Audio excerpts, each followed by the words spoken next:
বেশ কয়েক বছর ধরেই র্যাঙ্ক ম্যাথ ইউজ করছি আমার ওয়েবসাইটের জন্য এবং অনেক রিসার্চ করার পরেই র্যাঙ্ক ম্যাথ ইউজ করা শুরু করি। বিশেষ করে তাদের ইউজার ফিডব্যাক এবং রিভিউজ গুলা দেখে আমি অনেকটা স্যাটিসফাইড হই এবং তারপর থেকে র্যাঙ্ক ম্যাথ ইউজ করি এবং কন্টিনিউয়াসলি সেটা ইউজ করে যাচ্ছি এবং এক্সপ্লোর করে যাচ্ছি। তো সবচেয়ে বেশি যেটা ভালো লাগে যে র্যাঙ্ক ম্যাথ সবসময় নতুন নতুন ফিচার নিয়ে আসে এবং সেটা ইউজারদেরকে সারপ্রাইজ করে। যেমন আমি নিজেও সারপ্রাইজ হই তাদের বিভিন্ন ফিচার দেখে এবং রিসেন্টলি তারা 4 মিলিয়ন প্লাস ইউজার্স ক্রস করেছে। সেজন্য congratulations to Rank Math for crossing 4 million plus users. তো রিসেন্টলি তারা খুবই একটা সুপার কুল ফিচার নিয়ে আসছে, internal linking solution, AI link genius. তো কিছুটা এক্সপ্লোর করেছি আমি এবং আমার কাছে খুবই সারপ্রাইজিং লেগেছে। বিশেষ করে আমরা যারা এসইও তে কাজ করি তাদের জন্য আমরা জানি ইন্টারনাল লিঙ্কিংটা কতটুকু ইম্পর্টেন্ট এবং যাদের অনেক ব্লগ রয়েছে, কন্টেন্ট রয়েছে, তাদের জন্য কতটুকু এটা কঠিন মেনটেন করা। যেমন আমি কাজের জন্য অন্যান্য ওয়েবসাইট ম্যানেজ করা হয়, ঘোস্ট বা ওভারফ্লো, এগুলো দেখা হয়েছে। তো সেই ক্ষেত্রে লিঙ্কগুলা করার জন্য আমাদেরকে আলাদা গুগল স্প্রেডশিট মেনটেন করতে হয়, অ্যাঙ্কর গুলাকে খুঁজে খুঁজে বের করতে হয় এবং মনিটর করাটা কিছুটা ডিফিকাল্ট, কিছুদিন পর পরই অডিট করতে হয়। তা আমি মনে করি যে যারা আসলে র্যাঙ্ক ম্যাথ ইউজ করেন এবং ওয়ার্ডপ্রেস ইউজ করেন তারা খুবই লাকি র্যাঙ্ক ম্যাথে এই ফিচারটার জন্য। কারণ আপনাকে আশা করি আর ইন্টারনাল লিঙ্কিং নিয়ে আর কষ্ট করতে হবে না এবং আপনার একটা হ্যান্ডসাম অ্যামাউন্ট অফ টাইম বেঁচে যাবে। তো আমি কিছুটা এক্সপ্লোর করেছি, চলুন আর কথা না বাড়িয়ে র্যাঙ্ক ম্যাথের এই সুপার কুল ফিচারটা একটু এক্সপ্লোর করি। আরেকটা জিনিস বলে রাখি যে এটা তাদের পেইড প্ল্যানে রয়েছে, কিন্তু আপনি যখন ইউজ করা শুরু করবেন তখন আসলে বুঝতে পারবেন যে কতটুকু বেনিফিশিয়াল এটা। তো ফিচারটা ইউজ করার জন্য আমরা এই যে ওয়ার্ডপ্রেস ড্যাশবোর্ডে আসলাম। ওয়ার্ডপ্রেস ড্যাশবোর্ডে এসে এখানে র্যাঙ্ক ম্যাথ এসইও এর নিচেই কন্টেন্ট এআই এর নিচেই এআই লিঙ্ক জিনিয়াস সেটা পাওয়া যাবে, ওই ফিচারটা। তো আমরা সেটা দেখে এক্সপ্লোর করি, ক্লিক করি। এখানে দেখতে পাচ্ছেন যে লিঙ্ক স্ট্যাটাস অডিট।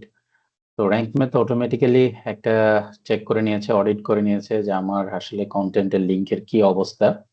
তো এখানে কতগুলো ওয়ার্কিং লিঙ্কস, ব্রোকেন লিঙ্কস, রিডিরেক্টস, আমি আসলে পার্সোনালি নিজেও জানতাম না যে এতগুলো ব্রোকেন লিঙ্কস হয়ে গেছে আসলে।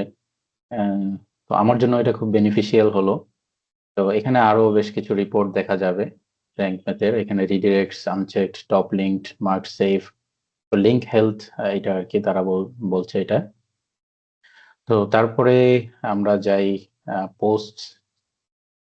এখানে হলো যে বিভিন্ন অরফান পোস্ট বা যাদের ইন্টারনাল লিঙ্কস নাই সেটার একটা ডাটা র্যাঙ্ক ম্যাথ দেখাবে।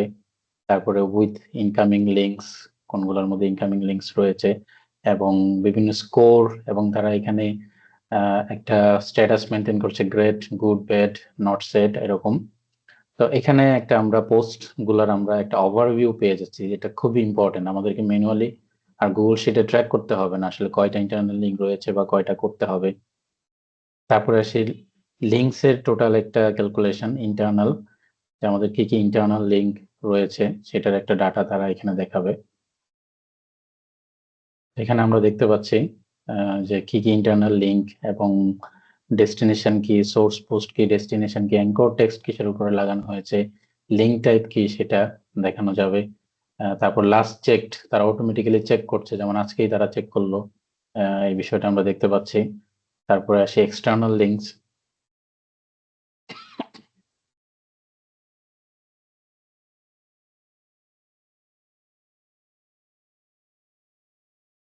তারপরে আসি বাল্ক আপডেট। তো এখানে বেশ কিছু ফিচার রয়েছে, যেমন আমরা এখানে দেখতে পাচ্ছি যে ফিল্টার লিঙ্কস, এটা optional. Narrow down which links to update, leave empty to update all matching links. তো এখানে তারপরে লিঙ্ক টাইপ, আমরা এখানে ইন্টারনাল এক্সটার্নাল দেখতে পাচ্ছি, no follow status, no follow, do follow, সেটা। তারপরে অ্যাঙ্কর টাইপ, টেক্সট নাকি ইমেজ, কোনটাতে আমরা লিঙ্ক করতে চাই। তারপরে পোস্ট টাইপস, অল পোস্ট বা পোস্ট পেজেস, এরকম একটা রয়েছে অপশন। তারপরে পোস্ট পাবলিকেশন ডেট, এটাও একটা অপশন রয়েছে। এটা আর কি বাল্ক আপডেট আপনি করতে পারবেন। অ্যাঙ্কর টেক্সট যেমন একটা অপশন দেই, আমরা প্রতি বছরে ইয়ার গুলা চেঞ্জ করি, যেমন 2025 থেকে 26-এ যাই, সেখানে আপনারা চাইলে একবারে করে ফেলতে পারবেন। হ্যাঁ, যে চেঞ্জ করে নিতে পারবেন। এখানেও বেশ কয়েকটা অপশন আমরা দেখতে পাচ্ছি, অ্যাঙ্কর টেক্সট সেটিংস, তারপরে ইউআরএল সেটিংস। তো এটা আরো বেশি এক্সপ্লোর করতে হবে, এক্স্যাক্টলি আরো বেশি জানার জন্য। আশা করি ভবিষ্যতে এটা নিয়ে ডিটেল একটা ভিডিও আমরা তৈরি করব, সেটা আশা করছি। তারপরে নেক্সট, তো এখানে এসে যে প্রিভিউ চেঞ্জেস এই জিনিসগুলো দেখা যাবে। তারা বলতেছে যে what to update anchor text settings, URL settings. তো এটা কিছুটা একটু কমপ্লিকেটেড মনে হতে পারে, তারপর আমরা এক্সপ্লোর করে নতুন করে আবার একটা ভিডিও আমরা তৈরি করতে পারবো। তারপরে কিওয়ার্ড ম্যাপিং, এটা আসলে আমার এখনো ইউজ করা হয় নাই। তো create reusable link rules that automatically apply to your content, add AI generated variations to catch different keyword phrases. অর্থাৎ আপনি কিওয়ার্ড গুলাকে ম্যাপ করে রাখতে পারবেন রিইউজ করার জন্য। বারে বারে আপনাকে এই কিওয়ার্ডের জন্য এই ব্লগকে বা এই পোস্টকে আমার ট্যাগ করতে হবে, অ্যাঙ্কর টেক্সট অ্যাড করতে হবে, লিঙ্কিং করতে হবে, সেরকম না। আপনি এখানে চাইলে কিওয়ার্ড গুলাকে ম্যাপিং করে রাখতে পারবেন। তো এটা ছিল একটা ইনিশিয়াল ওভারভিউ এআই লিঙ্ক জিনিয়াসের। তো এর মধ্যেই আশা করি আপনারা বুঝতে পারছেন যে এটা কতটুকু পাওয়ারফুল একটা ফিচার র্যাঙ্ক ম্যাথ নিয়ে আসছে। আমি মনে করি ইন্টারনাল লিঙ্কিং এর হেডেক আমাদের অনেকটাই কমে যাবে, এবং ওইভাবে চিন্তা করতে হবে না, কারণ র্যাঙ্ক ম্যাথ চিন্তা করার জন্যই আছে সেটা।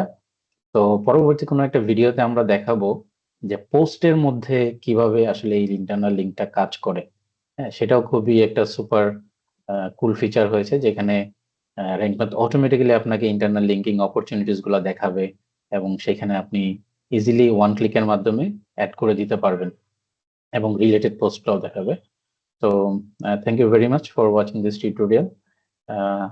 আশা করি সামনে আরো সুন্দর ভিডিও এটা নিয়ে করব আমরা। সেই পর্যন্ত সবাইকে good bye. Thanks a lot for watching again.